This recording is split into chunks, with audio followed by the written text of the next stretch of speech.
Muy buenos días, bienvenidos a esta transmisión que hacemos desde Mideplan para presentarles este webinar que vamos a tener el día de hoy, gracias a al procurador y director de la ética, quien nos acompaña esta mañana y a quien vamos a presentar a continuación.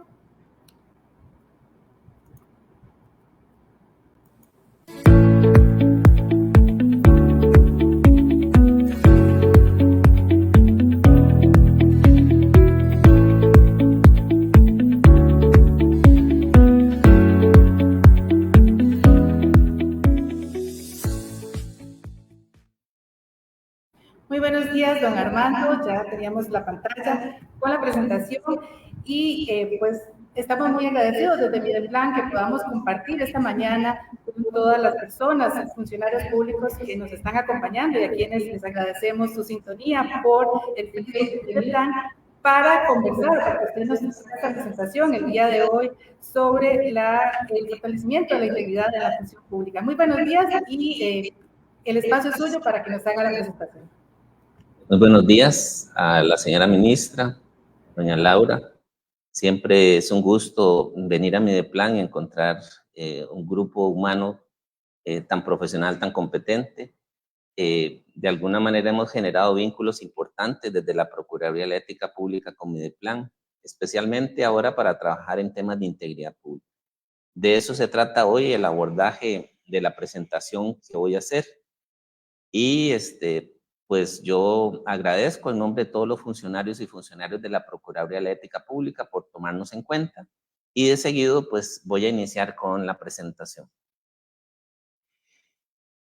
Muy bien, vamos a hablar sobre un aspecto medular importante hoy en todas las sociedades, en todas las administraciones públicas, cuál es el fortalecimiento de la integridad en la función pública. Voy a, de alguna manera, hacer un desarrollo sobre los principales elementos, principios que contiene el concepto de integridad pública y a partir de ahí trataré de enlazar cómo este concepto de integridad pública es visible ya en nuestro ordenamiento jurídico. Para esto, aclaro de que vamos a desarrollar el concepto de integridad pública desde dos perspectivas. Una primera perspectiva que vamos a desarrollar el día de hoy, que yo la he denominado una perspectiva positiva del concepto de integridad pública. La vamos a ver como aquel instrumento al servicio del servicio público que sirve para proteger, mantener y priorizar el interés público sobre cualquier otro interés. Ese es el webinar del día de hoy. Y en diciembre, a inicios de diciembre, el 7 específicamente, y a propósito del Día Internacional contra la Corrupción que se celebra el 9 de diciembre, vamos a desarrollar la otra perspectiva de la integridad pública, como una respuesta estratégica y efectiva contra la corrupción. Dicho esto, entonces, les decía que hoy nos vamos a enfocar muchísimo en la idea, en el concepto de interés público, cómo la integridad viene a mejorar las condiciones del servicio público que brindamos las personas servidoras públicas. Para esto acudimos al concepto que nos plantea la OCDE desde la recomendación del 2017, el concepto de integridad pública. Y esto es importante hacer una observación. Nuestro país ingresa formalmente a la OCDE en el año 2021 con la ley de adhesión a la convención. De tal manera que los estándares OCDE, lejos de ser únicamente una referencia para nuestra institucionalidad, nuestro sistema jurídico, se constituye un estándar de obligado cumplimiento en nuestro país, porque precisamente deriva de una convención internacional suscrita. Recordemos que está la Constitución Política, las convenciones y las leyes. Por lo tanto, como país tenemos una obligación de acatar este tipo de recomendaciones. Así entonces la OCDE nos dice que por integridad pública vamos a entender el posicionamiento consistente y la adhesión a valores éticos comunes. Aquí nos pone un primer tema, el tema de la ética, el tema de los valores, el tema de esa guía interna que nos permite juzgarnos a nosotros mismos y al resto de las personas en comunidad. de una ética que se aplica a la administración pública, tanto a nivel político como a nivel de gestión administrativa. Ahí hablamos de valores.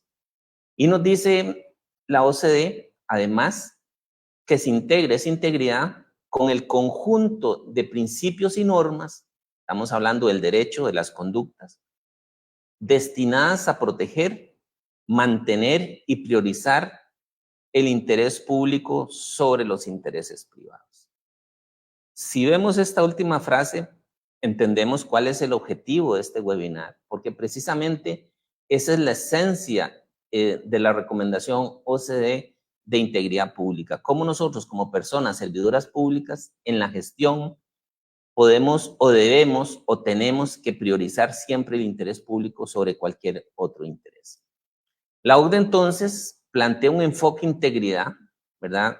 Y se basa en 3 grandes áreas: los sistemas, el compromiso del más alto nivel, las responsabilidades, la estrategia, el marco normativo, la cultura, cómo generamos una cultura organizacional que integre a la sociedad, el liderazgo ético, la meritocracia para el ingreso al servicio público, la adecuada formación y la apertura al diálogo entre las personas servidoras públicas, y no descuida la rendición de cuentas, la importancia que tiene la gestión de riesgos en las instituciones, la importancia que tiene la participación ciudadana, la supervisión y sobre todo el régimen de sanción, o sea, el cumplimiento normativo.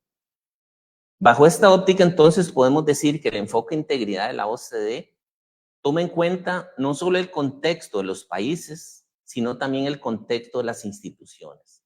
Ahí entonces es importante fortalecer el tema de la cultura de integridad, porque la OCDE hace un énfasis en las conductas de las personas servidoras públicas y también en igual nivel de la gestión de los riesgos, porque precisamente esa es la forma como podemos mitigar aquellas conductas que se alejan de, en este caso, la integridad o la probidad, como lo veremos.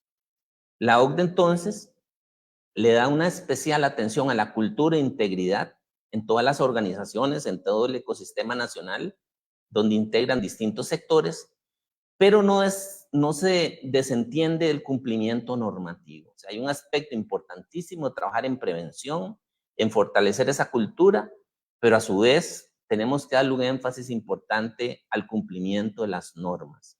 Y ahí es un elemento importante que ya vamos a desarrollar. La OCDE entonces, del 2017, emite esta recomendación con estos 3 grandes áreas que a su vez se dividen en 13 principios. Y esos 13 principios en el 2020 los aglutina, los sistematiza en un manual de la OCDE de Integridad Pública. Y a su vez, hoy la OCDE como país y como Procuraduría de la Ética Pública estamos generando la información necesaria. La OCDE viene a generar las evaluaciones de cada uno de los principios en el país. Hoy tenemos la evaluación de 3 principios y de alguna manera todos los países que integramos a este organismo vamos a tener la posibilidad de hacer las comparaciones necesarias y adecuadas para ir viendo hacia dónde o cómo está el tema de la integridad. Vamos entonces a tratar de desagregar este componente integridad, que ya vimos que es proteger, mantener y priorizar el interés público. Eso es algo sobre lo cual si no lo teníamos muy claro, hoy es preponderante. Siempre entender, que ya vamos a desarrollarlo, a qué nos referimos con interés público y la preponderancia sobre los intereses privados. Vemos entonces arriba cómo esta orientación de la integridad nos plantea el tema de la ética, el tema de los valores, ¿verdad? El tema, como les decía, de cómo aplicar o cómo desarrollar esa cultura en valores, que no es un tema sancionatorio, sino de promoción, ¿verdad? De liderazgos éticos, de esa posibilidad de generar principios, virtudes y valores en las organizaciones públicas. Y esto recordemos que conforme al artículo 12, inciso A, de la Ley General de Control Interno, es una obligación que ya se nos plantea en el ordenamiento jurídico. Porque ahí se dice que los jerarcas y titulares subordinados debemos de mantener y promover la integridad y los valores éticos y contribuir con su liderazgo y sus acciones. Tomemos en cuenta que la Ley General de Control Interno es del año 2002, mucho antes de todas estas recomendaciones que nos plantean estos organismos. Esto se viene a fortalecer con el trabajo, por ejemplo, del Sistema Nacional de Ética y Valores, con las oficinas técnicas y las comisiones institucionales que trabajan en ese abordaje de ética y valores. Pero la recomendación nos plantea el otro elemento, principios. Y estos principios que rigen la función pública, la Sala Constitucional lo ha venido desarrollando desde prácticamente su creación. Ahí encontramos principios como el de legalidad, objetividad, imparcialidad, neutralidad, igualdad, transparencia, rendición de cuentas, participación ciudadana, eficiencia, eficacia. O sea, una serie de principios que de alguna manera ya vincula la gestión o la función pública con ese marco normativo de integridad. Por lo tanto, lo que corresponde hoy es conocerlos y apropiarse de ellos. Y el otro elemento fundamental en este tema de la priorización del interés público sobre el interés privado es sin duda alguna las normas. Y hay normas, como yo les decía, al igual que la Ley General de Control Interno del año 2002, por ejemplo, la Ley contra la Corrupción del año 2004 y su reglamento del año 2005. Entonces, a nivel normativo tenemos la propia Constitución, las convenciones que hemos señalado, que hemos suscrito, convenciones anticorrupción de la OEA, de la ONU, hemos suscrito también la de la OCDE, tanto el combate al cohecho, como también la propia integración de nuestro país a ese organismo, por lo tanto forma parte de ese ecosistema jurídico. La ley contra la corrupción, como les indicaba su reglamento, la Ley General de la Administración Pública del año 78 y la Ley General de Control Interno. Vemos entonces, de alguna manera, cómo nuestro país, a nivel normativo, a nivel de principios y a nivel de valores, ya tiene una base establecida a nivel jurídico que sustenta ese trabajo que hay que desarrollar. De aquí entonces nosotros queremos rescatar dos elementos importantes y fundamentales para la función pública. En primer lugar, el principio de legalidad, sin duda alguna, y el segundo elemento fundamental es el deber de probidad. Y vamos a desarrollarlo de la siguiente manera. El principio de legalidad lo tenemos en el artículo 11 de la Constitución Política y el artículo 11 de la Ley General de la Administración Pública. Y si le damos una lectura reposada y logramos identificar qué es lo que nos dice, de alguna manera nos orienta con mucha claridad sobre lo que somos y lo que debemos ser como personas servidoras públicas. Porque nos dice con claridad, nosotros, servidores o funcionarios públicos, somos simples depositarios de la autoridad. O sea, administramos temporalmente autoridad. No tenemos por qué asumir como propio, ¿verdad?, la autoridad y a partir de ahí realizar acciones arbitrarias y demás. Todo lo contrario, tenemos, como lo veremos, que rendir cuentas por la posibilidad que se nos da de realizar nuestra labor con un ejercicio de potestades de habilitaciones. El otro elemento fundamental que nos dice la Constitución Política es que estamos obligados a cumplir los deberes. Eso parece algo sencillo, pero es algo básico, elemental, a nivel de todo el régimen de disciplina, tanto penal como administrativo.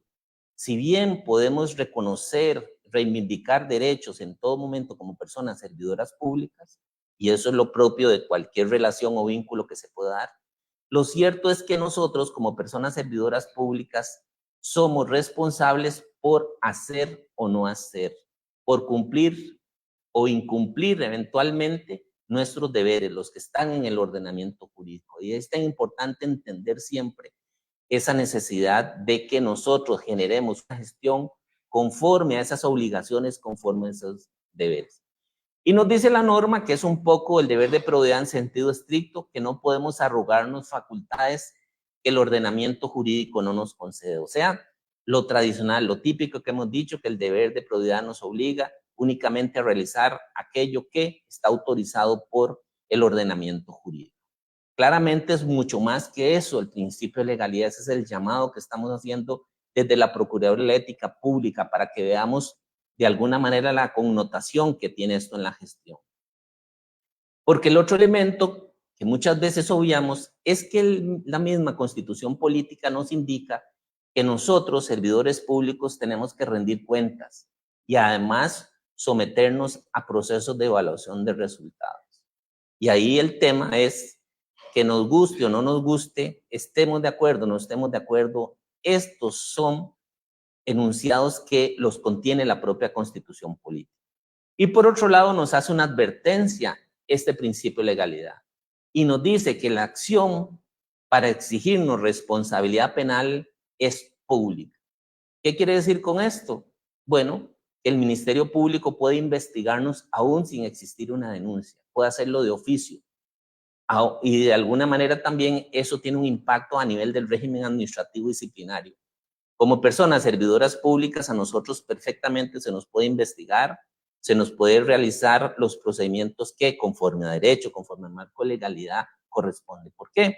Porque precisamente hay una vinculación fuerte entre cumplir los deberes y situaciones de responsabilidad que se generan ante el incumplimiento de esas obligaciones y deberes que tenemos. Esto nos da un marco general que se aplica a absolutamente toda persona que de alguna manera desarrolla funciones públicas, sea electa, sea nombrada, designada, contratada. Y de aquí nos dice la Sala Constitucional que este principio de legalidad desemboca o sienta las bases de dos principios fundamentales, que a partir de aquí vamos a ir vinculando el tema mucho más claro de integridad. Nos dice que existe un principio de objetividad, el cual nos indica que nosotros, personas servidoras públicas, tenemos que realizar nuestra función de manera objetiva de cara a la satisfacción del interés público y no debemos aprovecharnos o utilizar la función pública para obtener beneficios inmediatos, actuales o futuros ajenos a la función pública. Y aquí hay un elemento fundamental. Este principio de objetividad ya nos va dando una hoja de ruta, una línea sobre la cual nosotros debemos de ejercer nuestras competencias, nuestra función pública. Pero se vincula con claridad con el principio de imparcialidad. Y este principio nos dice que tenemos que actuar con sustancial objetividad o indiferencia respecto a las interferencias de grupos de presión, fuerzas políticas o personas o grupos privados influyentes para la persona servidora pública. Si nosotros entonces identificamos con claridad estos principios, no es ni más ni menos que el llamado que nos está haciendo la OCDE para tutelar y promover la preponderancia y el interés público sobre cualquier otro interés, sea personal, familiar, económico, deportivo, religioso, etcétera, etcétera, etcétera. Siempre tiene que estar por encima ese interés.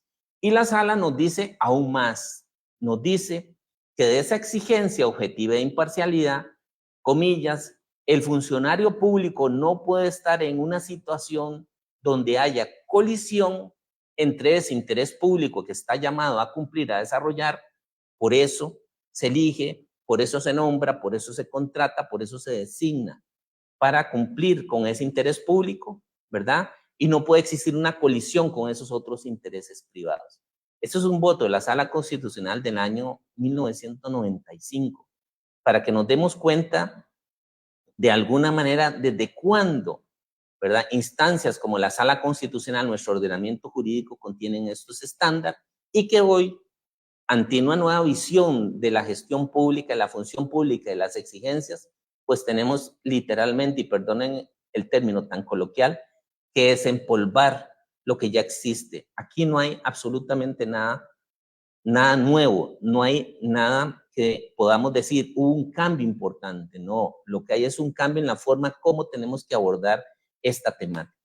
La sala avanza aún más. Cuando vinieron las consultas de constitucionalidad con la ley marco de empleo público, la sala desarrolló, son dos muy importantes, desarrolló la idea de decirnos con claridad, ustedes, personas servidoras públicas bajo régimen estatutario o administrativo, gozan de estabilidad como principio constitucional, que no es inamovilidad. Pero esto no es un privilegio corporativo, sino como la garantía que nos da el ordenamiento jurídico precisamente de actuar con imparcialidad. ¿Frente a quién? Aún frente a la persona que nos ha nombrado, aún frente al jerarca si es del caso, aún frente a nuestros compañeros. ¿Por qué? Porque la imparcialidad es lo que garantiza, asegura, protege, tutela, mantiene la prevalencia del interés público sobre cualquier otro interés.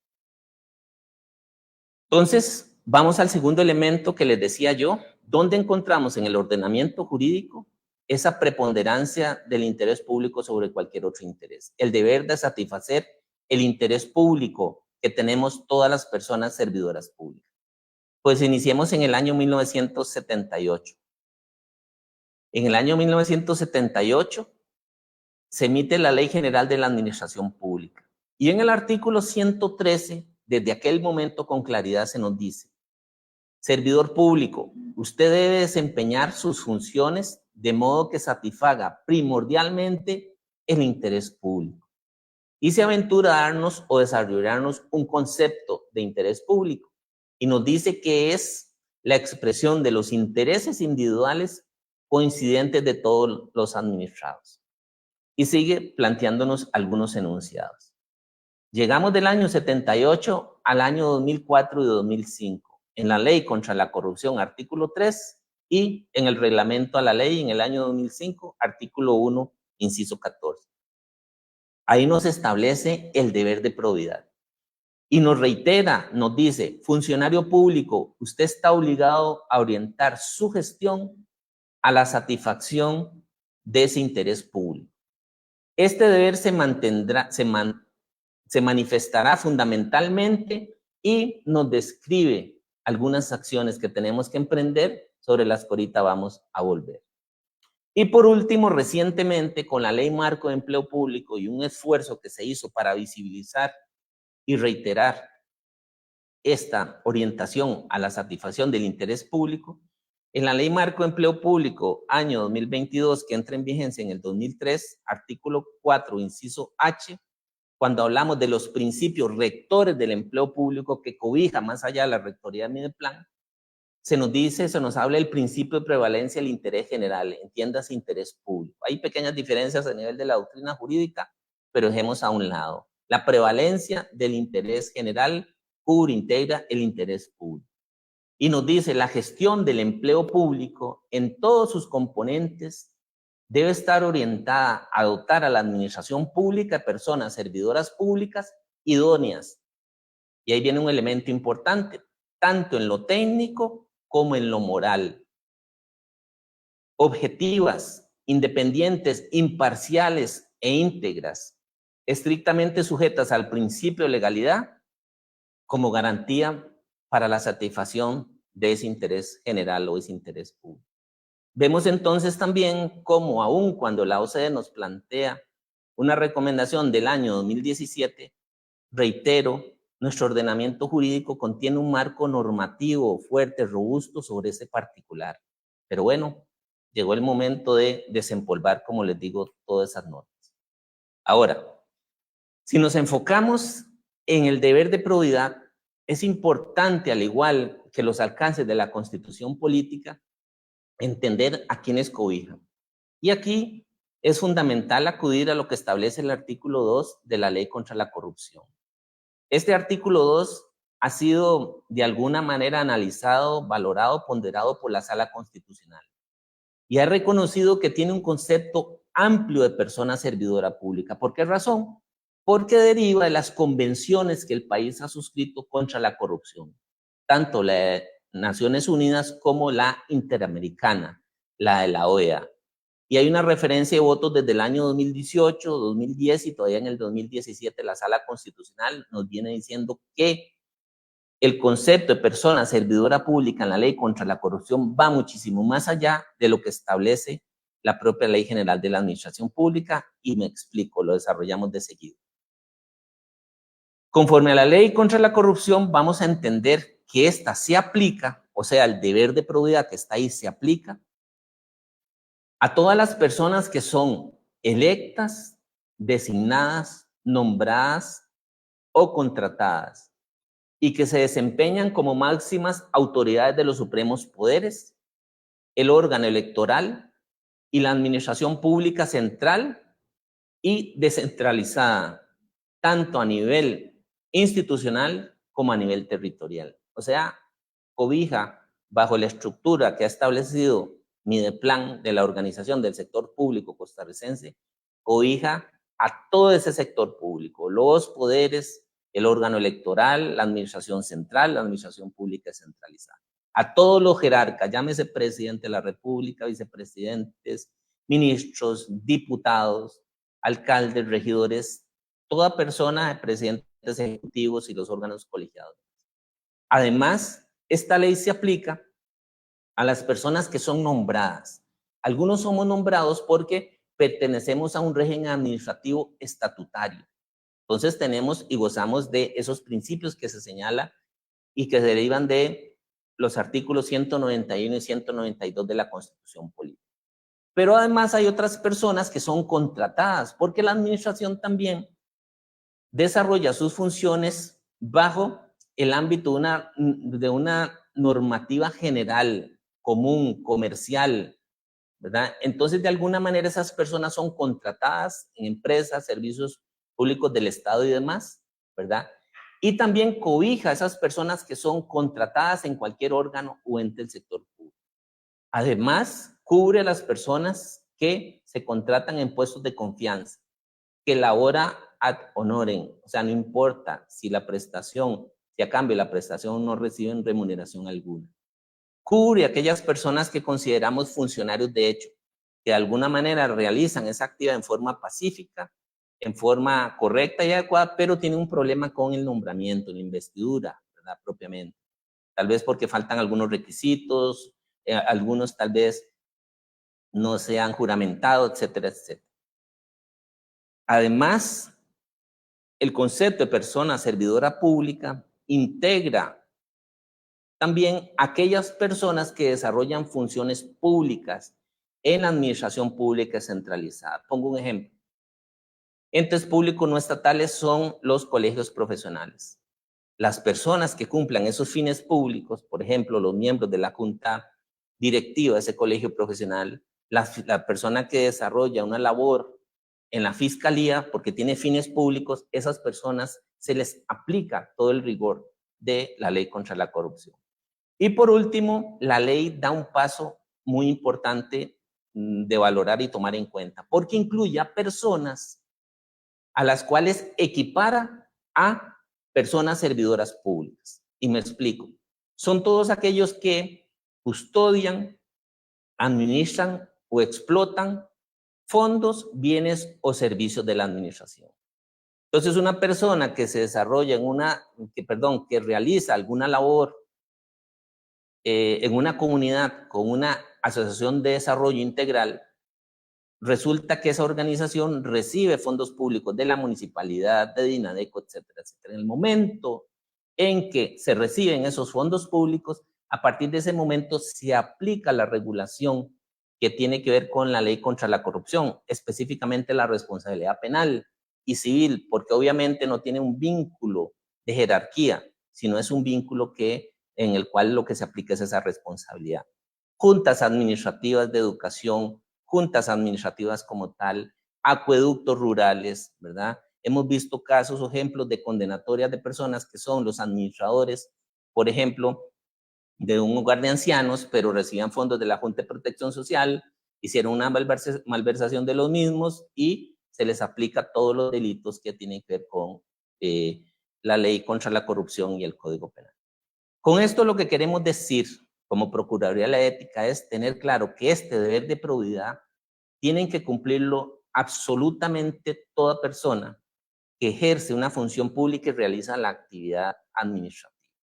Tanto así que por eso la Sala Constitucional ha insistido a los señores diputados que regulen, aunque ya hay una reforma constitucional, ese régimen de responsabilidad por incumplimiento a ese deber de probidad.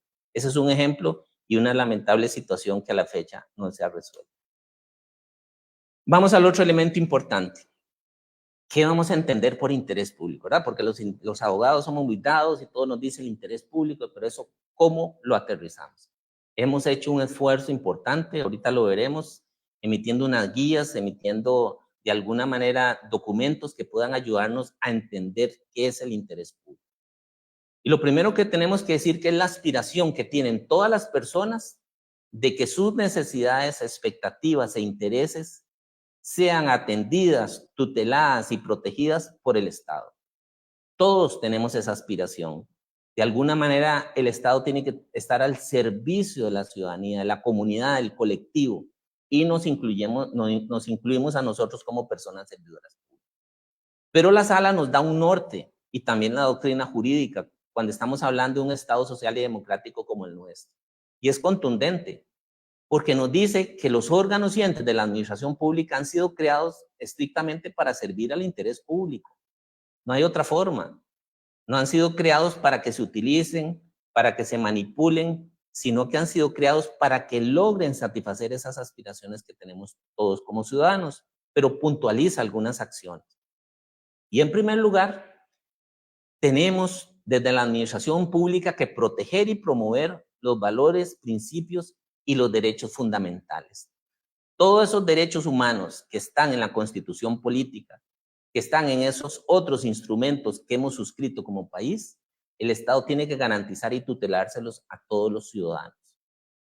Un segundo elemento es que el Estado, conforme al artículo 50 de la Constitución política, tiene que asegurar las condiciones económicas y sociales mínimas y necesarias a todos los habitantes de la República, promoviendo un adecuado reparto de la riqueza y el pleno desarrollo humano y el mayor bienestar social.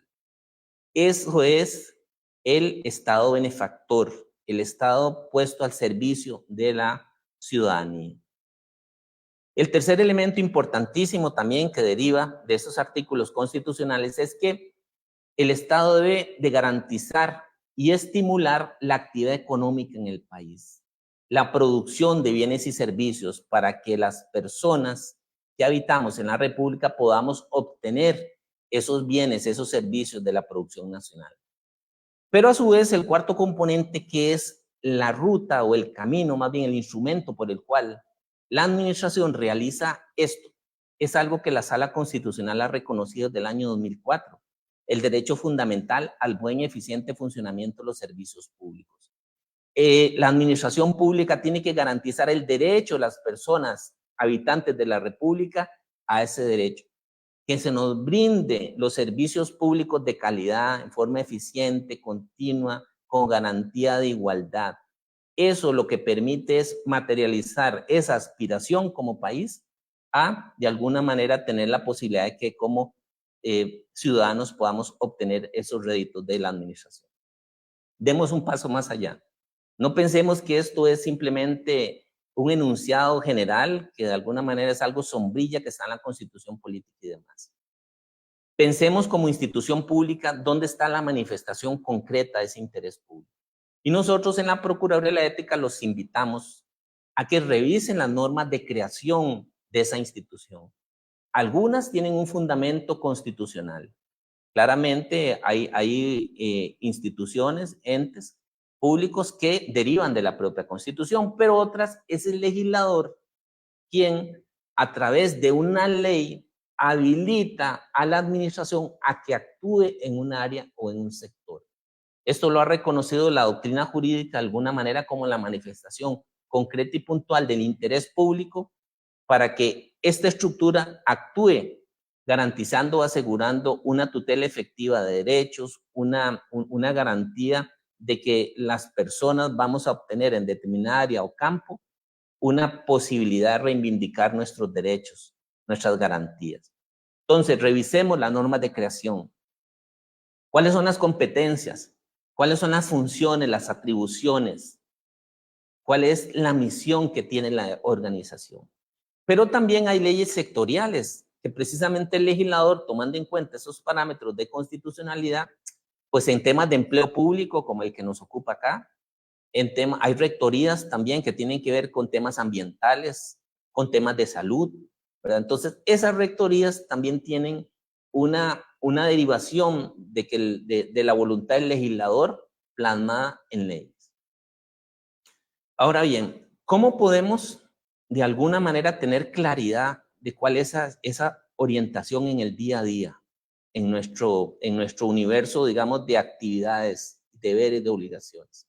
Bueno, nosotros estamos haciendo un llamado a que cada institución cuente con una regulación jurídica interna que sea idónea y adecuada, obviamente, a estas competencias, a estas atribuciones, y que tome en cuenta riesgos.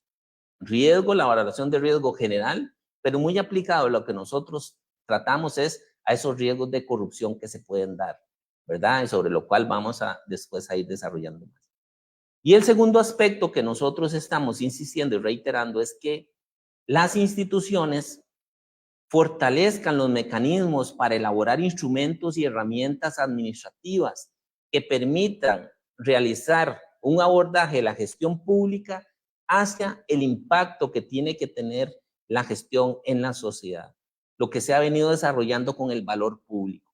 Ya hemos pasado de una administración pública que únicamente cumple con sus atribuciones, la administración pública tradicional, solamente cumplir con los sistemas, con los instrumentos que tiene a su disposición, para pasar a una administración pública que realmente tenga un impacto positivo, importante en la sociedad. Y ahí entonces encontramos, por ejemplo, modelos como la gestión por resultados de desarrollo, en la planificación, gestión y presupuesto, que permiten adaptar el servicio público a estos requerimientos y de alguna manera como servidor público nos da una luz, una orientación de hacia dónde debo dirigir la gestión. Dicho esto, entonces, es importante tomar en cuenta que tiene que haber una adecuada correspondencia entre el fin que el legislador le define a la organización y el fin que la administración en su gestión, en ese día a día, satisface cuando desarrolla actuaciones y acciones concretas. Tiene que haber una relación, un vínculo. Eso lo dice también el artículo 103, inciso 2 de la Ley General de la Administración Pública. ¿Por qué no hacerlo así? Genera una desviación de poder que también puede ser sancionado a todo nivel. Ok, retomamos entonces, para ir cerrando esta idea entonces de la orientación hacia el interés general, hacia el interés público. Les decía que este deber de probidad que es tan preponderante, que es una guía, nos plantea una obligación del servidor público de orientar la gestión a la satisfacción de ese interés. Pero a su vez nos orienta, porque nos dice que lo podemos cumplir, lo podemos realizar fundamentalmente cuando cumplimos con las siguientes acciones. ¿Cuáles son esas acciones? Pues revisemos la Ley contra la Corrupción, artículo 3, y revisemos el reglamento a la Ley contra la Corrupción, artículo 1, inciso 14. En primer lugar, nos dice el deber de probidad, personas servidoras públicas identifiquen y atiendan las necesidades colectivas prioritarias de los habitantes de la República de manera planificada, regular, eficiente, continua y en condiciones de igualdad. Si nos regresamos a lo que estábamos planteando con respecto a aquella sombrilla que plantea a nivel constitucional el interés público, vemos cómo esto tiene una relación directa con el derecho ciudadano al buen y eficiente funcionamiento de los servicios públicos. Entonces, actuar con probidad, actuar con integridad, es garantizar un servicio público idóneo, eficiente, ágil, con celeridad. El otro elemento es que nos dice es que demostremos rectitud, actuemos de forma correcta, conforme a valores, principios que nos guíen, que nos orienten, y de buena fe, cuando ejercemos las potestades que nos confiere la ley. ¿Qué son las potestades? Pues son las habilitaciones administrativas que derivan del principio de legalidad. Vimos entonces cómo la Constitución Política nos dice que nosotros ejercemos autoridad, simples depositarios de autoridad. Pues ese es el momento en que tenemos que tomarlo en cuenta, tenerlo en cuenta. Se nos dan potestades para que actuemos, para que tengamos un impacto en la prestación del servicio que brindamos. Entonces tenemos que hacerlo con rectitud y buena fe. El otro elemento es consustancial y lógico, aunque a veces no parece que eso está en el sentido común de muchos funcionarios públicos, que es que tenemos que administrar los recursos públicos, esos recursos que se nos dan para que tutelemos y garanticemos ese servicio público, ese interés público, con apego a los principios de legalidad, eficacia, economía, eficiencia, y tenemos que rendir cuentas satisfactoriamente sobre esa administración de esos recursos. Ya es suficiente entonces que creamos que se nos da un vehículo en una institución para utilizarlo en actividades que no son consecuentes con la prestación de ese servicio, con los fines o los objetivos. No podemos utilizarlo para fines personales, familiares. Por ejemplo, entre muchísimos otros que los hemos venido viendo, sobre todo a nivel de la jurisdicción penal. El hecho elemento clave y vital, sobre todo desde la perspectiva de la Procuraduría de la Ética que tiene el deber de probidad, es que nosotros, personas servidoras públicas, tenemos que asegurar que las decisiones que adoptemos en cumplimiento con nuestras atribuciones, o sea, las que derivan del principio de legalidad, los deberes y obligaciones que tenemos, se ajusten en todo momento a lo que vimos, al principio de imparcialidad. O sea, que siempre tenemos que tutelar el interés público sobre cualquier otro interés. Y nos reitera cuando nos dice que esas decisiones tienen que ser consecuentes con los objetivos de la institución, con la misión institucional, con lo que establece la ley de creación de la institución, las atribuciones, los fines y demás. Para esto va más allá el deber de probidad y su reglamento. Y nos indican que cuando entre una colisión en esta situación, lo que podemos llamar, que después lo desarrollaremos, un conflicto de intereses entre el interés público y el interés privado, porque no actuamos con imparcialidad, tenemos que abstenernos de conocer y resolver asuntos cuando existan causales de impedimento y recusación, que principalmente están en el Código Procesal Civil, pero existen otras normas especiales, por ejemplo, en el Código Municipal, que regulan estas situaciones. Entonces, hoy, el instrumento, el mecanismo, cuando se dan situaciones de ponderación del interés público con el interés privado, que es lo que denominamos de manera general ese conflicto de intereses que se da y que hoy, digamos, tiene un foco importante, el mecanismo por excelencia que se utiliza es la abstención. Y hay formas, el ordenamiento jurídico lo establece y después eso se desarrollará con mucho más detalle. Y el otro elemento es rechazar dádivas, obsequios, premios, facilidades que se nos dan cuando tengamos que cumplir nuestra función. ¿Por qué razón? Porque nosotros tenemos única y exclusivamente que servir al interés general. Estos obsequios, estas dádivas, lo que hacen no solo es un elemento o un posible enriquecimiento ilícito, sino que generan un compromiso con las personas a quien nos ha dado algo o a quien le pedimos o solicitamos algo. Por eso es tan importante desvincular en todo momento y tener claridad de que este reconocimiento es de acuerdo al ejercicio de las funciones y competencias. Hay otros temas que más adelante iremos desarrollando, no es el momento, con respecto a cuando este tipo de situaciones se dan en el plano del compañerismo, en el plano social y demás, pero bueno, son parámetros, como les digo, que ya específicamente cada uno de esos aspectos se pueden posteriormente ya conversar con más detalle.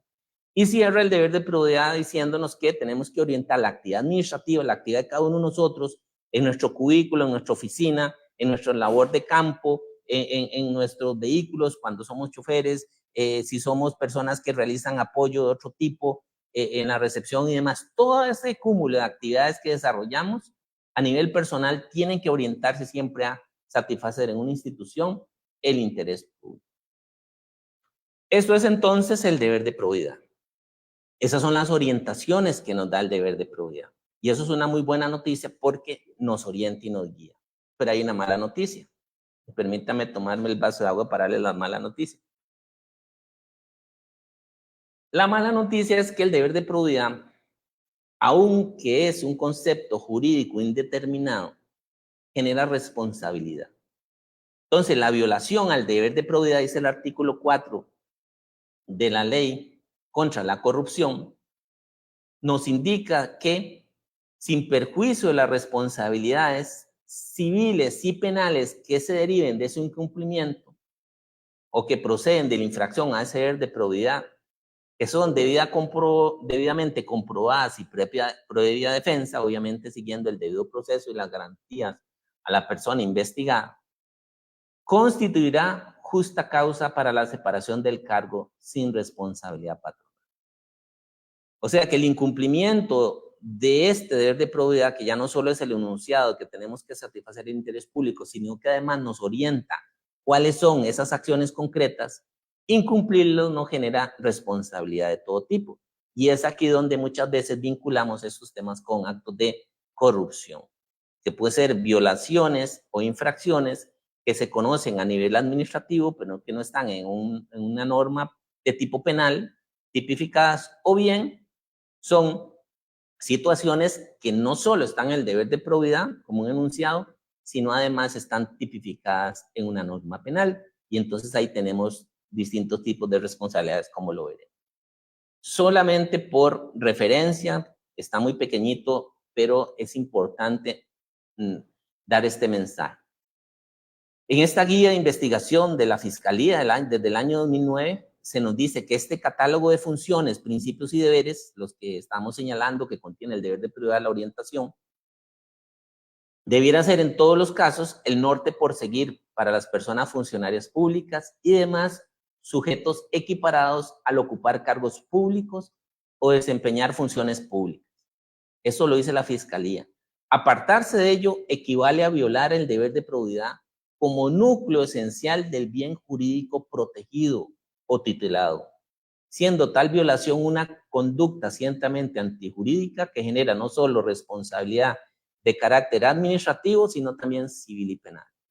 O sea, que todo el cúmulo de delitos que encontramos en la ley contra la corrupción y en el Código Penal principalmente, que son alrededor de 40 delitos que tienen que ver con los deberes de la función pública, tiene como bien jurídico protegido y tutelado el deber de probidad. Todo deriva, todas esas conductas tienen una vinculación con el deber de probidad. Pero si lo queremos ver en una perspectiva más amplia, vemos que desde el año 2008, en el voto 18.564, la Sala Constitucional, a propósito de una acción de inconstitucionalidad por una acción que generó la Procuraduría de la Ética contra un diputado de la República y acusó a que este concepto es un concepto amplio, un concepto jurídico indeterminado, probidad. La Sala dice que el concepto de probidad establecido en las normas, si bien es amplio, responde a principios ya establecidos para la función pública, sea a través de la imposición de una pauta de comportamiento, la rectitud en el desempeño de las funciones públicas atribuidas. Así las cosas, el deber de probidad no puede considerarse inconstitucional, ya que se trata de un concepto jurídico indeterminado inherente al servicio y a la función pública. Así de amplio. Y la Sala, en ese voto, cita otro voto del año 2001, el voto 9.685, que vincula los conceptos jurídicos indeterminados con las leyes disciplinarias. Y lo que indica es que cuando se manifiestan, estamos ante un concepto jurídico indeterminado, lo que corresponde es analizar la realidad, el supuesto de realidad. Y a partir de ahí, aunque sea un concepto indeterminado, tienen los operadores jurídicos que precisarlos al momento de la aplicación. En otras palabras, es un deber amplio que puede generar conductas muy diversas y sobre las cuales podemos ser responsables cuando puntualmente se conozcan cada una de ellas. Y a modo de ejemplo les traigo este voto del Tribunal Contencioso Administrativo de este año, de la sección séptima, que no está en firme, pero es interesante el análisis que hace. Y nos dice que una de las mayores virtudes que posee la fórmula normativa que utilizó el legislador en la conceptualización del deber de probidad es justamente su amplitud. Otra línea es, otras personas y también jueces dicen que por qué razón no es más cerrado el deber de probidad con una visión mucho más desde el punto de vista del derecho penal. Este caso, en el tema de la responsabilidad administrativa disciplinaria, entendiendo la amplitud que tiene un concepto jurídico determinado y las distintas causas, esta sección del Tribunal Contencioso, más bien lo que está señalando es la importancia de que sea así, porque dice, ya que no establece de forma taxativa una cantidad determinada de actuaciones o supuestos, evitando de esta manera que pueda ser vulnerado, echando mano a resquicios legales, sino que deja suficiente espacio para que se juzgue y sancione cualquier actuación u omisión que viole los alcances de dicho deber.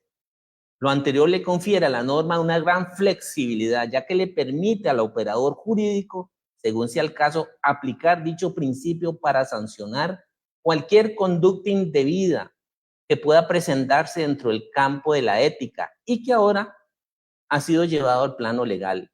Claro está, siempre el resguardo de las garantías procedimentales de las personas investigadas y del debido proceso, situación que siempre se le respetó a la actora en este caso en particular. Con esto entonces lo que queremos llamar la atención es que la guía de integridad refiere precisamente al deber, respeto al deber de probidad, porque de alguna manera esa es parte de la cultura de integridad que tenemos que desarrollar, porque no proceder conforme genera responsabilidad.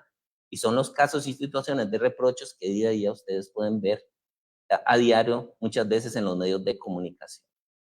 Vamos cerrando ya el tema para después adentrarnos muy brevemente en la directriz, porque después, como yo les decía, en el próximo webinar vamos a desarrollar más este enfoque, la integridad como respuesta estratégica y efectiva contra la corrupción. Ahora vamos a hablar en positivo.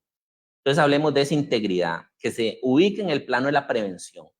Esta integridad pública, según la OCDE, bajo esos 13 principios, integra no solo el derecho, sin duda alguna es insuficiente. Los abogados creemos que todo lo resolvemos a partir de normas jurídicas y lamentablemente estos fenómenos son complejos, multicausales, son conductas que se generan y siempre van adelante, por lo tanto siempre el derecho va a ir atrás. Viene un componente de la ética importantísima, si trabajamos los valores, la ética ante dilemas o situaciones donde no alcanza el derecho, eventualmente la ética nos puede dar la solución, pero hay que integrar más, hay que integrar a la sociedad civil, hay que integrar en los procesos educativos desde edades tempranas, el sector público, el sector privado, los medios de comunicación o la prensa en general. La integridad refiere a todo ese ecosistema en las sociedades que permite garantizar y asegurar hoy por hoy, bajo este nuevo paradigma de la administración pública que siempre ha estado, como lo hemos visto, de generar un impacto positivo en la sociedad con la gestión pública. Y para eso hay deberes, responsabilidades, obligaciones que tenemos, que como hemos repasado están desde el más alto nivel en la Constitución política, pasando por el deber de probidad. ¿Qué es importante en la integridad, como lo hemos visto? Esa cultura, generar ese reconocimiento de la necesidad de respetar el deber de probidad, respetar esos valores. La valoración y la gestión de los riesgos de corrupción es importantísimo porque cada institución va a tener la posibilidad de revisar a lo interno dónde están esas funciones, dónde están esos puestos de trabajo que pueden generar esos riesgos de corrupción. ¿Por qué? Porque tienen una vinculación muy directa tal vez con oferentes, tiene una vinculación directa con personas interesadas en determinados trámites, tiene una vinculación directa o muy abierta tal vez con los ciudadanos, etcétera, etcétera. El otro elemento es las normas e instrumentos administrativos para mitigar estos riesgos. Aquí es donde es importante un marco normativo interno actualizado, robusto, y estos instrumentos administrativos que permitan orientar esta gestión. Y el otro elemento es el cumplimiento normativo. Y aquí, como lo veremos ahorita, de seguido, ya no es suficiente el enfoque de la corrupción o el enfoque, el reproche, la integridad o la probidad única y estrictamente desde el derecho penal, desde la sanción penal. Si pasamos entonces de la prevención, pues el derecho, las normas jurídicas nos vienen a identificar qué es una violación a la probidad, una infracción a la probidad y qué eventualmente es un delito, un acto de corrupción. Y eso obviamente tenemos que encontrarlo en las normas jurídicas. Estas mismas normas jurídicas nos habilitan a investigar. Pero ¿qué es lo que está pasando? Lo que está pasando es algo muy sencillo.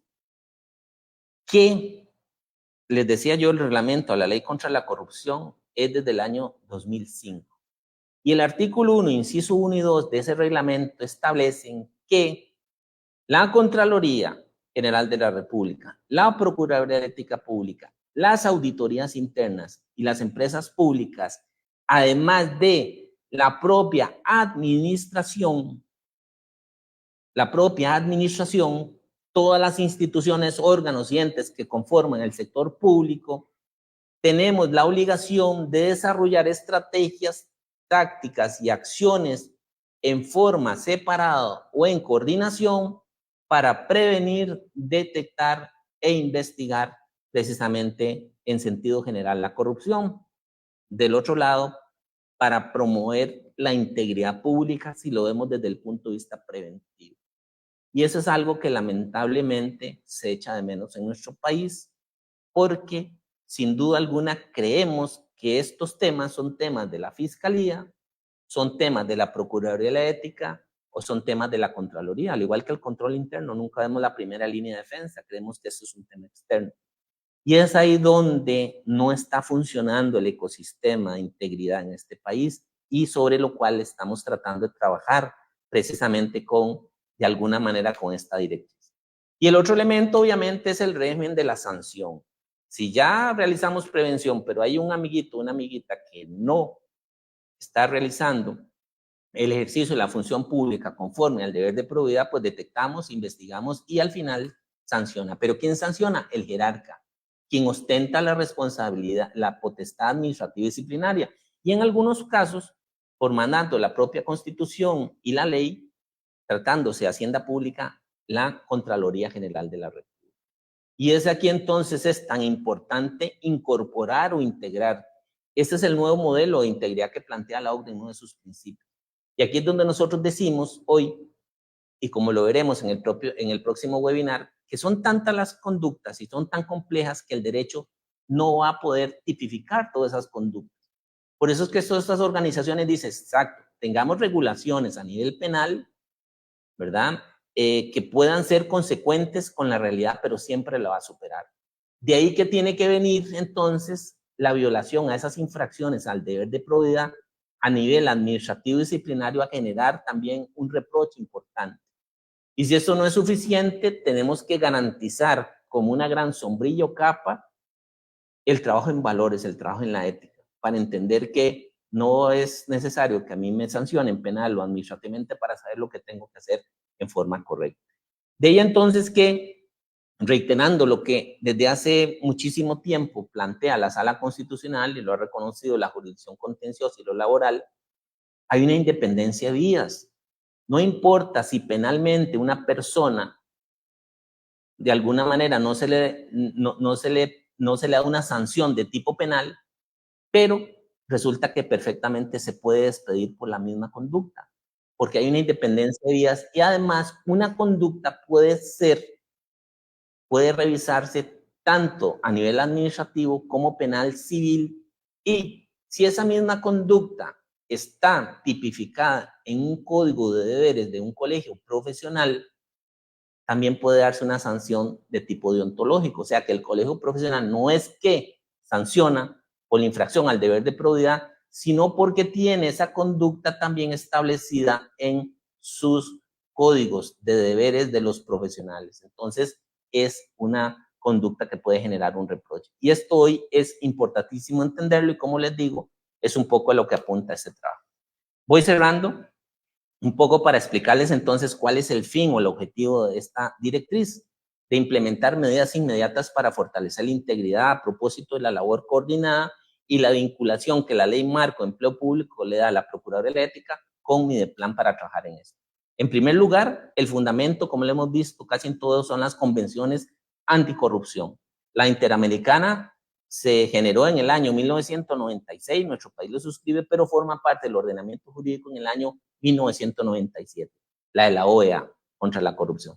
Y la de las Naciones Unidas surge en el año 2003, pero en el 2006 ingresa o forma parte del ordenamiento jurídico costarricense. ¿A qué apuntan esto? A que los países se obligan a emitir normas de conducta para el cumplimiento de las funciones públicas. Un primer elemento.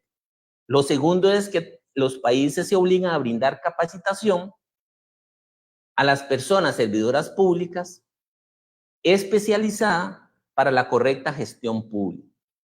El tercer aspecto, desde aquel momento se hablaba de la prevención de estos conflictos de intereses, que no es ni más ni menos que siempre la ponderación que hay que hacer entre ese interés público que debo tutelar, satisfacer con los intereses privados que como cualquier persona tengo, ¿verdad? Y sobre lo cual el instrumento siempre va a ser la posibilidad de abstener. Y el cuarto elemento es mitigar los riesgos de corrupción en el ejercicio de la función pública. Esa guía, que es similar a que nos plantea la OCDE, es lo que establecen estas convenciones. El otro fundamento es el deber de probidad, que ya lo hemos visto, esta obligación y orientación. La Ley General de Control Interno, que también lo vimos, que genera a partir de los deberes de los jerarcas y titulares subordinados y además del ambiente de control tan importante, artículo 12, artículo 13 de la Ley General de Control Interno, ¿verdad? La importancia de adoptar acciones para promover la integridad y el cumplimiento de los valores éticos de la función pública. El otro elemento que también señalamos es el principio de prevalencia del interés general que ya contiene la ley marco y lo que recientemente les indiqué, que el artículo 7, inciso K, vincula una coordinación entre Mideplan y la Procuraduría de la Ética para trabajar en esto.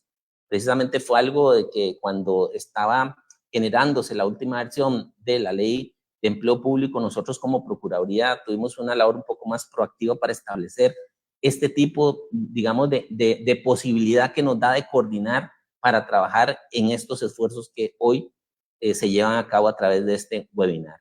Porque la idea es que avancemos en la instrucción de las personas servidoras públicas sobre los deberes, las responsabilidades y las funciones del cargo, así como los deberes éticos que rigen esa función pública. De ahí entonces que esta directriz, que son 11 artículos, está dirigida a todas las entidades y órganos bajo la rectoría del Sistema General de Empleo Público de Mideplan.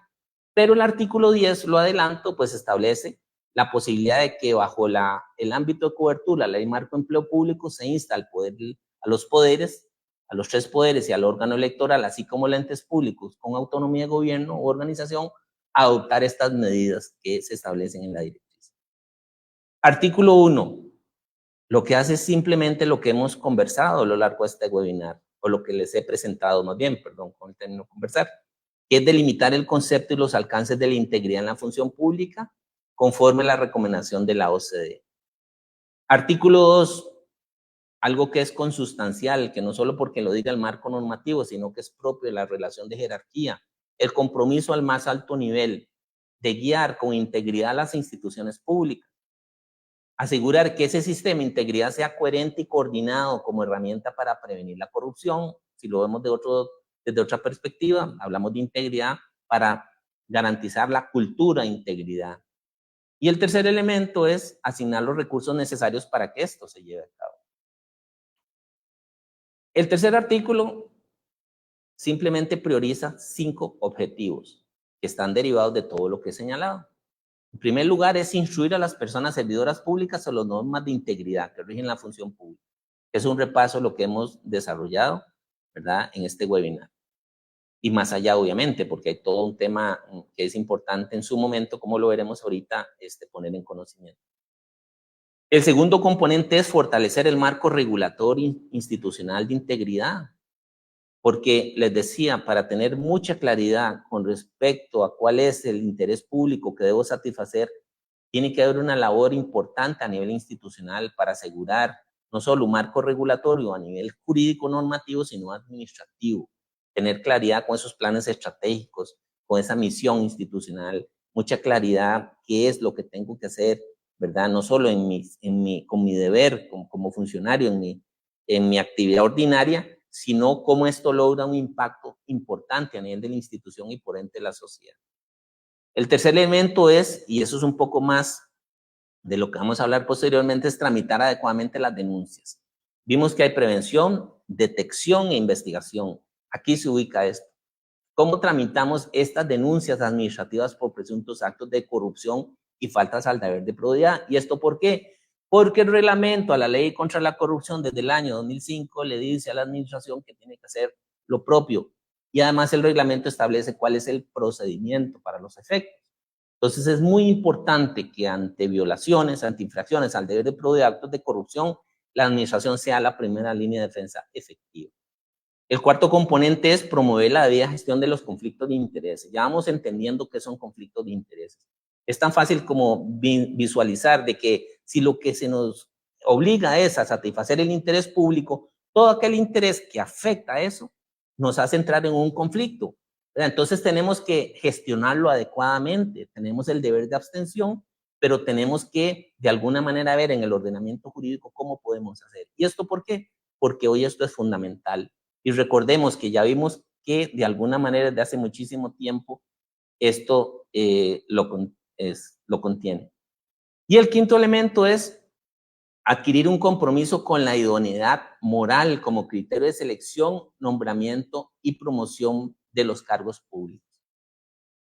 En este particular, ¿verdad? Ese compromiso con la idoneidad moral como criterio de selección, nombramiento, deriva de la Ley Marco de Empleo Público y eso es lo que contiene. Me voy a permitir nada más un momentito, creo que hay que hacer un ajuste técnico por acá, porque indica que se está agotando la batería. Ok, entonces procedamos.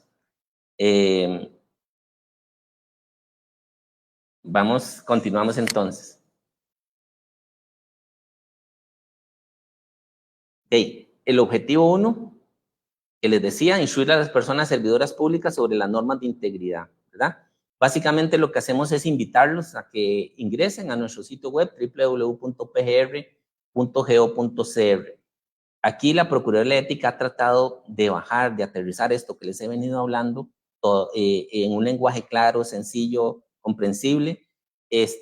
Desarrollamos una guía básica para ejercer con probidad la función pública, la pueden descargar, y hay otra, manual básico para prevenir la corrupción.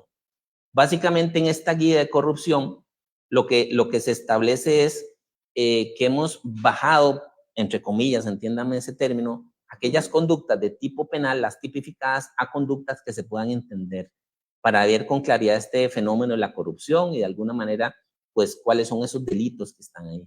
Los invitamos a revisar, a tener acceso a esos instrumentos importantes.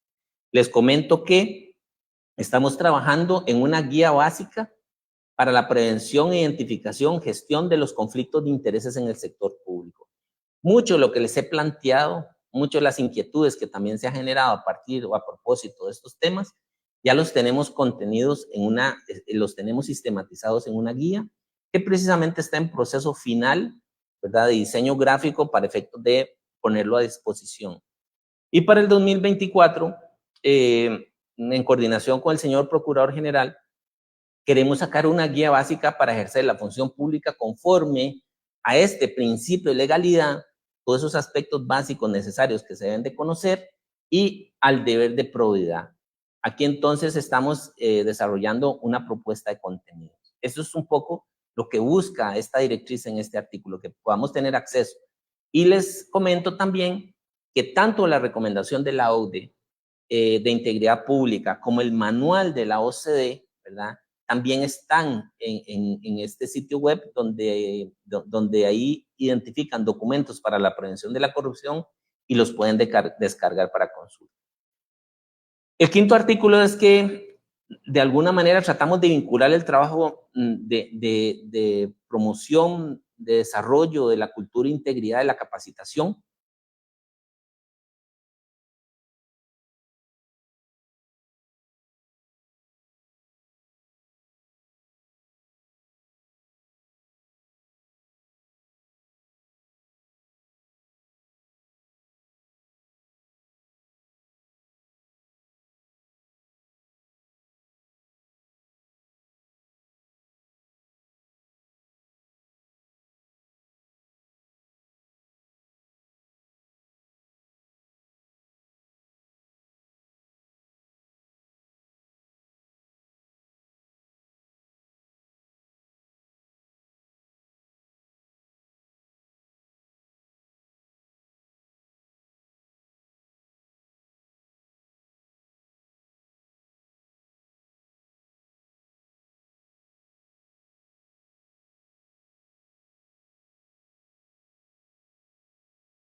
Estamos enfrentando acá una situación técnica, ya casi vamos a retomar la exposición de don Armando López.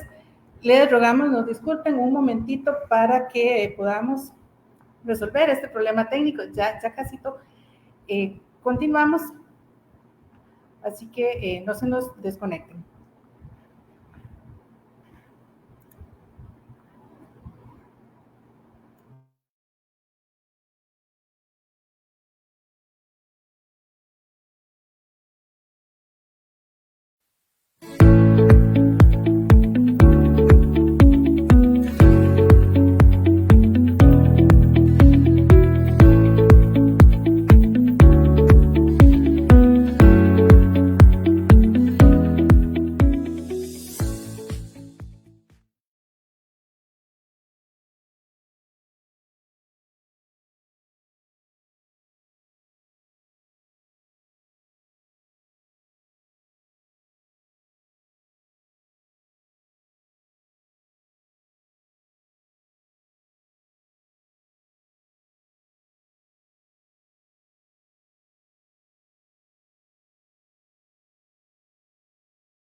Muy bien, retomamos entonces.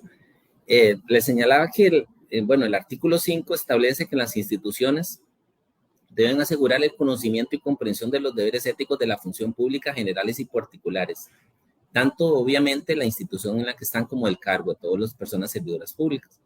Eso no es ninguna novedad porque obviamente forma parte de todo el proceso que hay que hacer de desarrollo del recurso humano.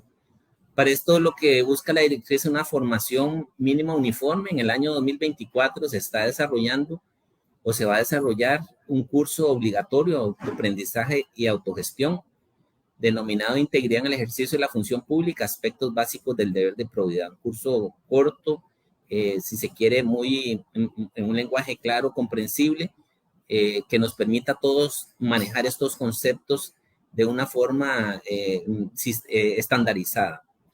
Este curso, la idea es que se incorpore el procedimiento de inducción de las personas de nuevo ingreso, ¿verdad? Y de alguna manera el personal que ya está entre las organizaciones, pues deben de recibir la formación, la instrucción básica sobre el marco normativo y los deberes éticos. Es un proceso sobre el cual hay que trabajar evidentemente. La idea es que la PEP de alguna manera pues se vincule garantizando cierta uniformidad en las estructuras y requisitos para un elemento importante que es el diseño de códigos de ética que se vienen también gestando en algunas instituciones y códigos de conducta, así como los programas y actividades de capacitación. Esto sin duda alguna, la idea es que se haga de manera coordinada, en este caso con el SECAES de la Dirección General de Servicio Civil, con la Comisión Nacional de Ética y Valores. Este es un proceso, digamos, articulado. El otro elemento importante es la formación continua, o sea, las instituciones deben incluir en los planes de capacitación actividades de formación en materia de integridad. Ya hemos visto que la materia de integridad, pues es una materia que es consustancial al ejercicio de la función pública y vincula muchos de los esfuerzos país que estamos haciendo. Algo que nosotros destacamos desde la Procuraduría de la Ética, este texto no es nada ajeno o alejado de lo que refiere en la rectoría de Mideplan. ¿Por qué razón? Porque el servicio civil desde el año 2019 cuenta con un diccionario de competencias para el régimen. Y una de las competencias transversales, además de la vocación de servicio, es la integridad en el desempeño de la función pública. Entonces, esa resolución de servicio civil lo que hace es designa la creación de este diccionario como un instrumento auxiliar al Manual General de Clasificación de Clases, de aplicación en el sistema clasificatorio de puestos del régimen de servicio.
Les decía entonces que esta formación continua o estos planes de capacitación vienen muy vinculados con el diccionario de competencias del régimen de servicio civil. donde establece con claridad de manera formal la necesidad de identificar y trabajar en la elaboración de instrumentos y de capacitaciones en la competencia transversal de integridad y el desempeño en la función. El otro elemento importante, el objetivo 2 que contiene la directriz, es el fortalecimiento del marco regulatorio institucional y de integridad, que es un poco lo que hemos señalado. Las instituciones deben de contar con una normativa interna que vincule la gestión con los riesgos de corrupción identificados al interior. Para eso se da un plazo a los jerarcas de 12 meses, ¿verdad? Y la idea es que esta normativa interna contenga al menos la revelación de intereses privados que comprometan esa imparcialidad y objetividad, las actividades relacionadas, ¿verdad? Privadas que son incompatibles con la función pública, los mecanismos para identificar y manejar adecuadamente los conflictos de intereses, toda la regulación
de integridad en el ejercicio de la función pública, aspectos básicos del deber de probidad, requerir declaración jurada sobre parentesco durante los procesos de selección para el ingreso a la institución, para ir perfilando los intereses o las vinculaciones que pueden existir de parte de las personas que van a ingresar al servicio público, llevar un registro de la información de parentescos existentes en la institución y, de alguna manera, algo que también está establecido en la ley, es consultar el registro de personas inelegibles cuando se realice cualquier tipo de nombramiento.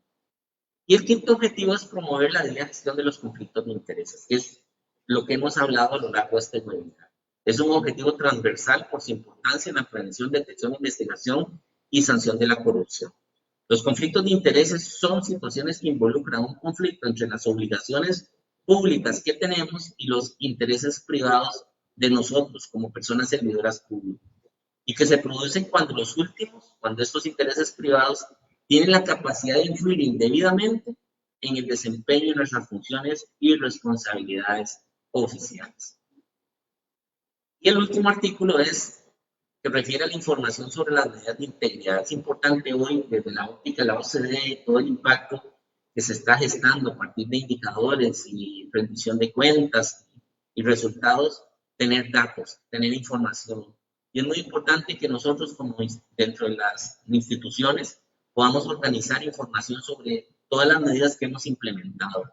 Acciones de formación en materia de integridad, regulación interna para el cumplimiento del deber de probidad, proyectos y acciones para prevenir la corrupción, las denuncias administrativas que vamos a tramitar, sanciones disciplinarias que se han impuesto. Como les digo, esto se refiere a mucha información que nos está solicitando y requiriendo muchos de estos organismos como la OCDE al momento de hacer una evaluación, por ejemplo, de indicadores, y por lo tanto es muy importante que las instituciones cuenten también para efectos de tomar decisiones, de disponer de este tipo de información.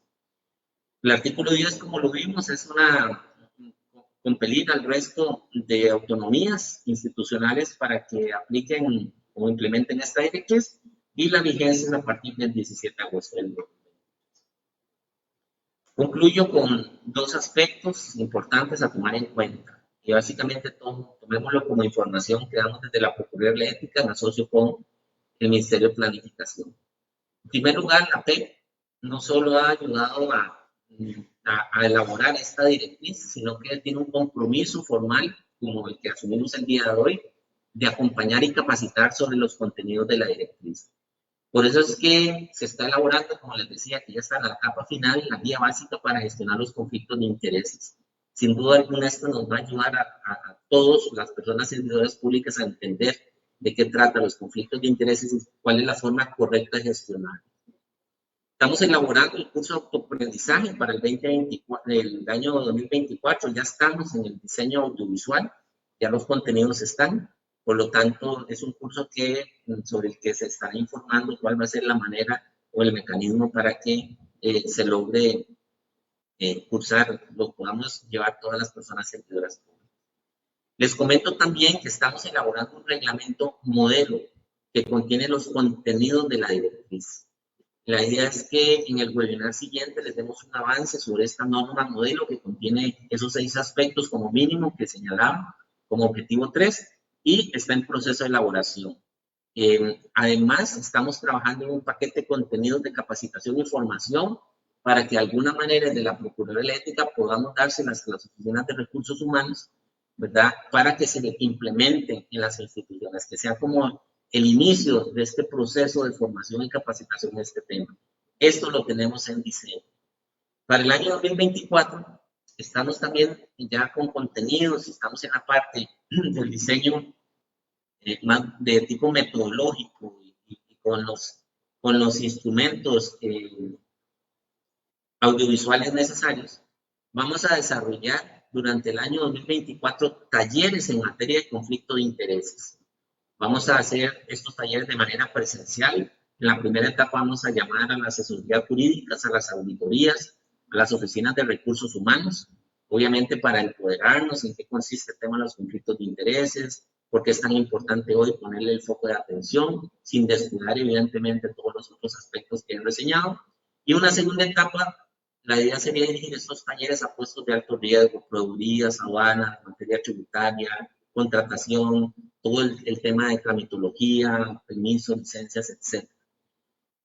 Como elemento adicional o conexo, estamos en la implementación de la Estrategia Nacional de Integridad y Prevención de la Corrupción, que tiene el cumplimiento de las recomendaciones de la OCDE en el estudio de integridad y que tiene una vinculación directa con estos temas.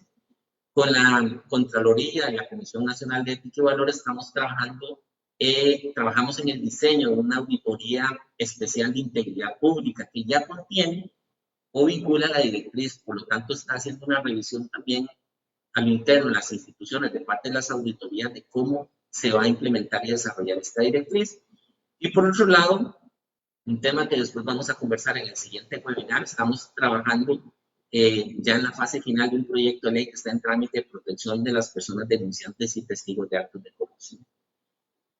Esto es lo que les quería compartir el día de hoy. No quiero dejar pasar por alto este voto de la Sala Constitucional del año 2003, el voto 5090, a propósito de una acción de inconstitucionalidad contra la ley de creación de la Procuraduría de la Ética Pública, que se generó a inicios del 2002. La Sala Constitucional es contundente al señalar lo siguiente, comillas, la búsqueda de altos índices de transparencia en la gestión administrativa y la lucha contra todas las formas de corrupción no es una tarea cuya titularidad ostente exclusivamente uno o varios entes u órganos públicos. Es un compromiso de todas las administraciones públicas. El logro de esos objetivos es responsabilidad de todos los entes y órganos administrativos. En este respecto, no se pueden invocar competencias exclusivas y excluyentes que, a la postre, puedan provocar que las conductas y actuaciones irregulares pasen inadvertidas al provocarse una suerte de inercia administrativa por temor a enfrentar conflictos positivos o negativos de competencia.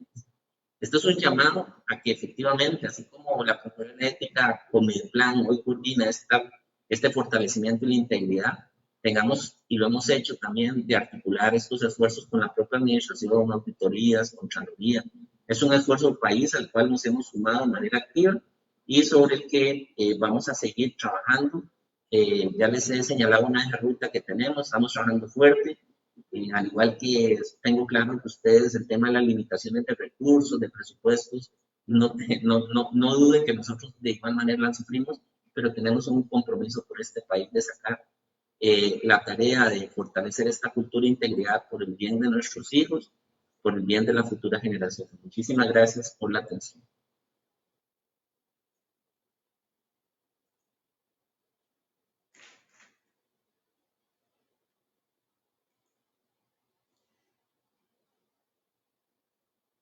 Muchísimas gracias a don Armando por habernos presentado este seminario sobre el fortalecimiento de la integridad de la función pública.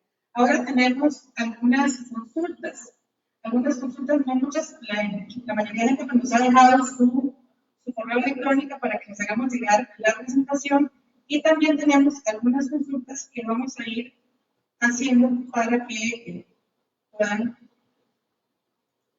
también recibir su respuesta.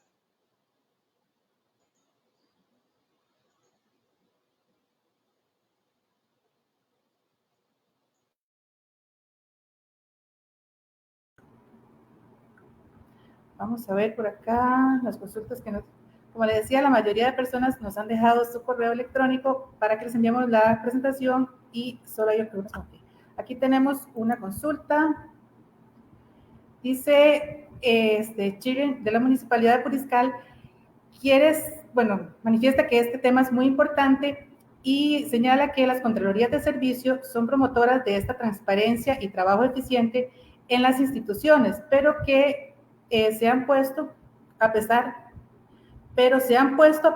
que para cuando no se cuenta con el apoyo de las jefaturas. Bueno, una consulta desde las Contralorías de Servicio en cuanto a cuando no se tiene el apoyo de las jefaturas, es lo que nos dice.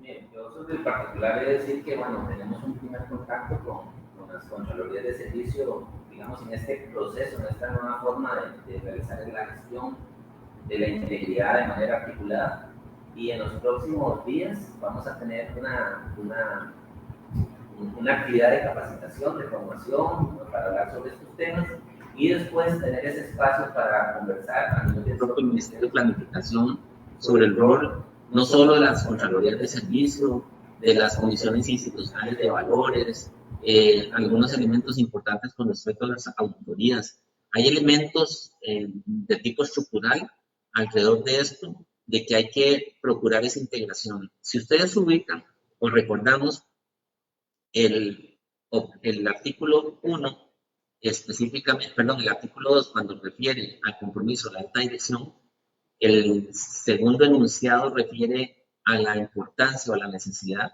de que los jerarcas asuman un compromiso para llevar adelante y a cabo a buen puerto todo este sistema de integridad que requieren las instituciones. Entonces, parte del trabajo que se tiene que articular efectivamente es incorporar las Contralorías de Servicio, porque ya hemos visto que para efectos de satisfacer ese interés público, el tema del servicio público precisamente es un eje importantísimo. Tenemos por acá otra consulta que ya don Armando la había respondido en su presentación, pero igual la vamos a hacer.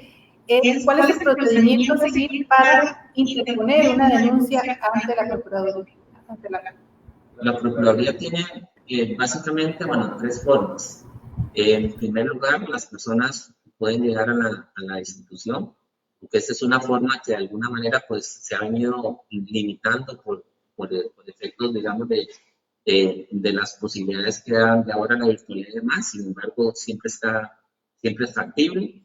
El segundo elemento es de manera física, hay una oficina de recepción, y ya las personas encargadas tienen toda la instrucción necesaria para entender que hay una confidencialidad de la persona denunciante y demás. Y el último, más importante, al que regularmente acuden, es que en el sitio web de la Procuraduría hay un link, hay una pestañita donde precisamente se pueden interponer denuncias. Estas denuncias ingresan todos los días, en la dirección las revisamos y le damos el tratamiento que corresponde. Así que bienvenida a toda denuncia que se pueda presentar. Es importante aclarar un elemento que tal vez tenemos que decirlo como con más certeza, que aquellas denuncias que refieran a la hacienda pública, estamos hablando de contratación, estamos hablando de presupuesto, estamos hablando de la administración financiera, todo ese tipo de consultas, de denuncias, perdón, tienen que trasladarse a la Contraloría General de la República, porque en temas de hacienda pública es la Contraloría quien ostenta esa competencia. No obstante, si a nosotros nos ingresa una consulta de ese tipo, nosotros hacemos el traslado al interno, al igual que procede la Contraloría, y es una manera en cómo hemos generado espacios de coordinación para que todas las denuncias sean atendidas.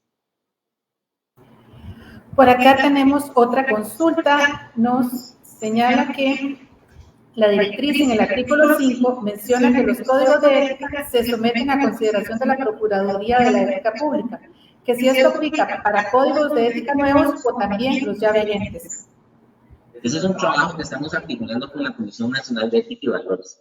En principio serían los códigos, entenderíamos que los ya vigentes, ¿verdad?, han tenido ya el visto bueno de la comisión, si es que se han estructurado a partir del trabajo con la comisión. La idea es que, vamos a ver si lo logro entender, y esto quiero ser lo más abierto posible.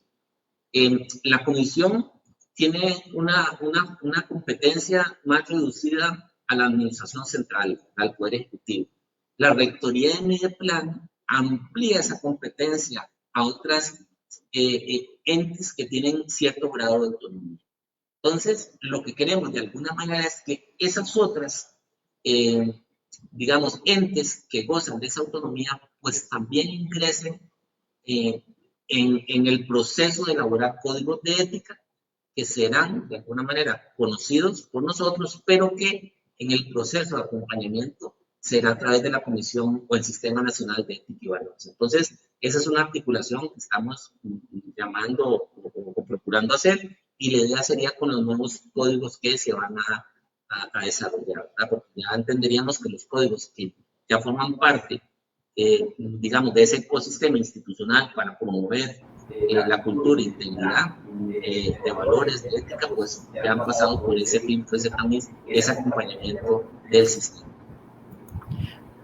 Por acá tenemos otra consulta relacionada con las Contralorías de Servicios también, y es cómo deben proceder las Contralorías de Servicios ante las denuncias que se presentan relacionadas con las faltas a la ética y la integridad. Claro, si la competencia, como les decía, aquí hay un marco de competencias amplio, ¿verdad? Entonces, las Contralorías, dentro de lo que establece el reglamento a la ley contra la corrupción, no tienen esa competencia definida, obviamente, para investigar, ¿verdad? Pueden recibir las denuncias eventualmente, pero lo propio es que en el momento en que este tipo de denuncias se reciben, ¿verdad?, lo propio es hacer un traslado bajo las garantías de confidencialidad, sea a la propia administración o eventualmente a la Contraloría, si requiere Hacienda Pública, eventualmente, si es ante un delito, tiene la opción de ir a la Fiscalía o a la Procuraduría de la Ética Pública. Entonces, el abanico, las posibilidades son distintas. Yo los invito de verdad a que revisen el reglamento de la ley contra la corrupción.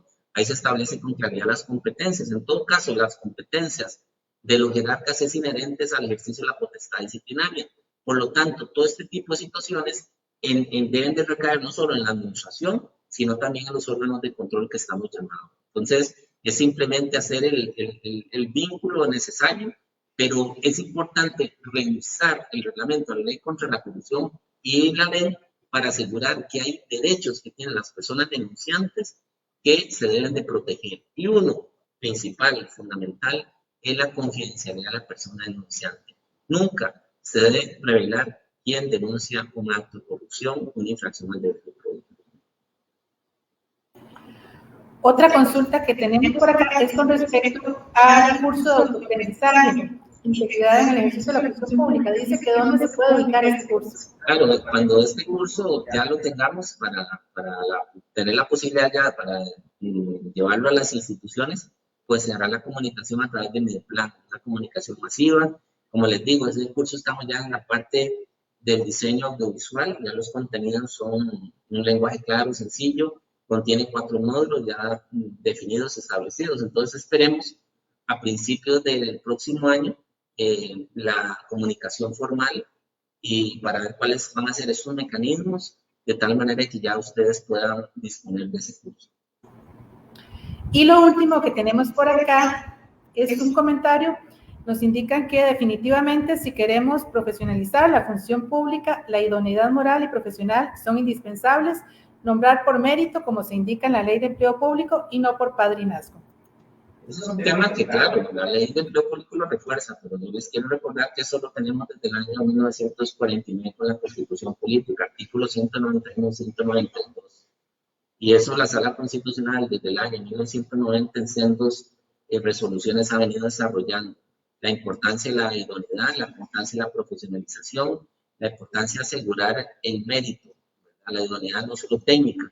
La bondad que tiene ahora esta ley marco de empleo público también ha sido un proceso en la fase final de elaboración, de intervención también que tuvimos a propósito de las recomendaciones de los mecanismos de seguimiento de las convenciones anticorrupción, es incluir de alguna manera el aspecto de la idoneidad moral, para hacer un complemento entre la idoneidad técnica y la idoneidad moral, pero que se entienda que no solo es una idoneidad para el ingreso, sino que tal y como lo ha establecido la Sala Constitucional, se tiene que mantener a lo largo de todo el ejercicio de la función pública. Sin duda alguna, eso además es importantísimo, porque hoy, por ejemplo, el profesor Manuel Villoria de España nos plantea, al igual que lo hacen estos organismos, que una de las garantías para trabajar en una cultura de integridad, para fortalecer la prevención de la corrupción, es un servicio civil profesional. Es que nosotros, personas servidoras públicas, nos dediquemos precisamente a ejercer la función pública. Pero obviamente eso tiene, por otra parte, algunos riesgos, que es que sintamos, un poco lo que ha venido señalando la sala, de que al tener el derecho a esa estabilidad laboral, ¿verdad? A esa garantía que nos da el servicio público, dejemos de hacer las cosas que el ordenamiento jurídico por principio de legalidad nos obliga. Y ahí es importantísimo revisar la Constitución Política, el deber de probidad de todo ese marco normativo, la Ley General de Control Interno y demás que nos regula. Muchísimas gracias a don Armando López Baltodano, quien es el procurador y director de la Ética Pública de la Procuraduría General de la República, quien hoy nos ha traído este tema tan importante para todas las personas funcionarias públicas, como es el fortalecimiento de la integridad en la función pública. Recordarles también que en el mes de diciembre vamos a tener una nueva charla, como ya nos lo ha anunciado don Armando, sobre el Día contra la Corrupción. Muchísimas gracias, don Armando, por habernos acompañado esta mañana y también muchísimas gracias a todas las personas que se han conectado a través del Facebook de Mideplan y recordarles que si otra persona funcionaria de sus instituciones no pudo estar presente en la charla del día de hoy, pueden verla grabada en el Facebook de Mideplan. Ahí va a quedar la charla grabada para que puedan verla también otras personas que no se han podido conectar el día de hoy. Entonces, don Armando, muchísimas gracias por habernos acompañado y le doy la palabra para que nos haga pues, su despedida y cierre. Muchísimo gusto y más bien muchas gracias a ustedes desde la producción de este webinar por el trabajo que han desarrollado y bueno, como usted bien lo dice, la idea es a principios de diciembre tener la segunda parte del tema de integridad con un enfoque más en la integridad como una estrategia para combatir la corrupción. Muchas gracias.